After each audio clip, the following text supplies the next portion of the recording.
আসসালামু আলাইকুম রহমতুল্লাহি ওবারাকাতু। একদিন নবীজি সাল্লাল্লাহু আলাইহি সাল্লামের কাছে এক আরব বেদুইন এসে বলল, হে আল্লাহর রসুল, আমাকে কোনো একটি ভালো কাজ শিক্ষা দিন।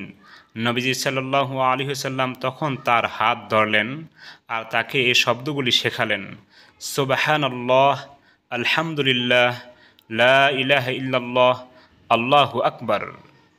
লোকটির হাত ধরে নবী সাল্লাল্লাহু আলাইহি সাল্লাম বললেন, এই শব্দগুলি বেশি বেশি পড়বে।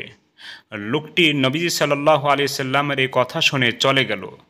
কিছুদূর যাওয়ার পর লোকটি আবারও রাসূলুল্লাহ সাল্লাল্লাহু আলাইহি সাল্লামের দরবারে ফিরে আসে। রাসূলুল্লাহ সাল্লাল্লাহু আলাইহি সাল্লাম মুস্কি হেসে বললেন, লোকটি কি যেন চিন্তা করছে।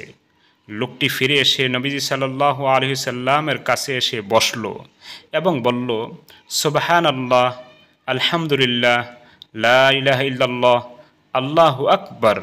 আপনি যে বাক্যগুলি আমাকে শেখালেন, এ বাক্যগুলি তো আল্লাহর জন্য, আর এতে আমার জন্য কি রয়েছে? এগুলো পড়লে আমি কি পাব?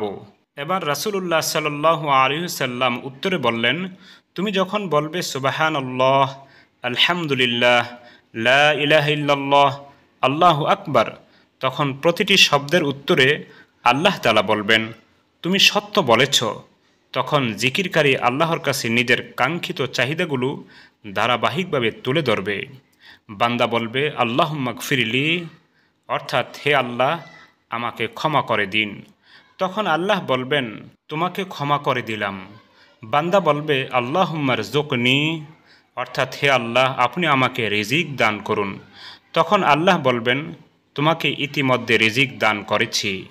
বান্দা বলবে, আল্লাহুম্মা রহমনি, অর্থাৎ হে আল্লাহ, আপনি আমার প্রতি অনুগ্রহ করুন, আপনি আমার প্রতি দয়া করুন। তখন আল্লাহ বলবেন, ইতিমধ্যে তোমার প্রতি অনুগ্রহ করেছি। সুপ্রিয় দর্শক, আমরা এই হাদিস দ্বারা বুঝতে পারলাম, আল্লাহ রাব্বুল আলামিনের নিকটে কিছু চাওয়ার পূর্বে যদি আমরা এই চারটি জিকির ও তাসবিহ করি, অর্থাৎ সুবহানাল্লাহ, আলহামদুলিল্লাহ, লা ইলাহা ইল্লাল্লাহ, আল্লাহু আকবার, তারপর আল্লাহ রাব্বুল আলামিনের নিকটে আমাদের কাঙ্ক্ষিত বস্তুগুলি চাই, তাহলে আল্লাহ রাব্বুল আলামিন কবুল করবেন, দিয়ে দিবেন। তাই আসুন, হাদিসে যেভাবে বলা হয়েছে সেভাবে আমরা আল্লাহ রাব্বুল আলামিনের নিকটে আমাদের কাঙ্ক্ষিত বস্তুগুলি চাই। আল্লাহ তাআলা সকলকে সফল হওয়ার তৌফিক দান করুন। আমিন। আসসালামু আলাইকুম।